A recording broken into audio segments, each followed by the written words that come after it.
Hello friends, गुस्से पे काबू करना सिखाती है एक प्रेरणादायक कहानी बारे की कील। तो चलिए हम इसे सुनते हैं। बहुत समय पहले की बात है कि एक गांव में एक लड़का रहता था। वो बहुत ही गुस्सैल था, छोटी छोटी बातों पर अपना आपा खो दिया करता था और लोगों को भला बुरा कह देता। उसी की इस आदत से परेशान होकर एक दिन उसके पिता ने किलो से भरा हुआ एक थैला उसको दे दिया और कहा कि अब जब तुम्हें कभी भी गुस्सा आए तो तुम इस थैले में से एक कील निकालना और बारे में ठोक दिया करना। लड़के ने कहा ठीक है। पहले दिन उस लड़के को 40 बार गुस्सा आया और इतने ही कीले बारे में ठोक दिए। पर धीरे धीरे कीलों की संख्या घटने लगी।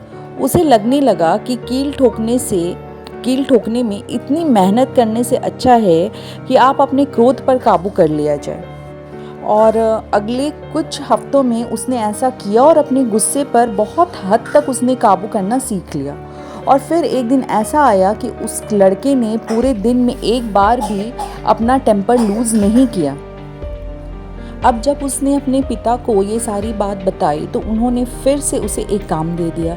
अब उसके पिता ने उनसे क्या कहा कि अब जिस दिन तुम्हें एक बार भी गुस्सा ना आए तो तुम जिस बारे में कील ठोके थे जब तुम्हें गुस्सा आता था, अब वही कील तुम्हें दोबारा से निकालना है।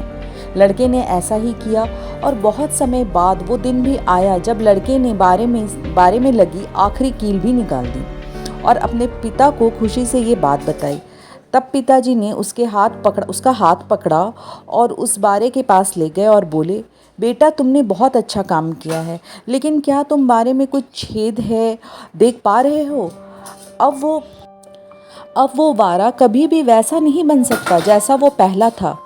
जब तुम क्रोध में कुछ करते हो और वो शब्द भी इसी तरह से सामने वाले व्यक्ति पर गहरे घाव छोड़ देते हैं। इसीलिए अगली बार अपना टेम्पर लूज़ करने से पहले ये सोचिएगा, क्या आप भी उस बारे में और कील ठोकना चाहते हैं? मुझे लगता है ये कहानी आपको पसंद आई होगी। अगर आपको ये मेरी कहानी पसंद आई है तो इसे प्लीज़ ज़रूरत से ज़्यादा शेयर करें।